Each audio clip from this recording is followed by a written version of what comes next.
అవును, విజయ్ దేవరకొండ, రష్మిక మందన్న మళ్లీ కలిసి కనిపించడంతో వారిద్దరి మధ్య సంబంధం గురించి పుకార్లు నిజమేనా అనిపిస్తున్నాయి.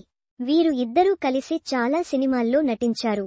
అప్పటి నుండి వారిద్దరి మధ్య చాలా సన్నిహిత స్నేహం ఉంది. కొందరు అభిమానులు, మీడియా వర్గాల్లో వీరు ఇద్దరూ ప్రేమలో ఉన్నారని, రహస్యంగా కలుసుకుంటున్నారని గుసగుసలు వినిపిస్తున్నాయి. గీత గోవిందం, డియర్ కామ్రేడ్ చిత్రాలతో ప్రేక్షకులకు దగ్గరైన ఆన్ స్క్రీన్ జోడీ విజయ్ దేవరకొండ, రష్మిక. వీరిద్దరూ రిలేషన్లో ఉన్నట్లు ఎంతో కాలం నుంచి వార్తలు వస్తున్న విషయానికి తెలిసిందే. తాజాగా ఈ జోడీ మరోసారి హాట్ టాపిక్గా మారింది. ముంబయి విమానాశ్రయంలో వీరిద్దరూ కలిసి కనిపించారు. రష్మిక, విజయ్ ఒకే కారులో పక్కపక్కన కూర్చొని ప్రయాణించారు. ఈ దృశ్యాలను ఫోటోగ్రాఫర్లు క్లిక్మనిపించారు. ప్రస్తుతం ఈ ఫోటోలు సోషల్ మీడియాలో వైరల్గా మారాయి. దీంతో వీళ్లు రిలేషన్లోనే ఉన్నారనే వార్తలు మరోసారి హాట్ టాపిక్గా మారాయి. మరిన్ని వీడియోల కోసం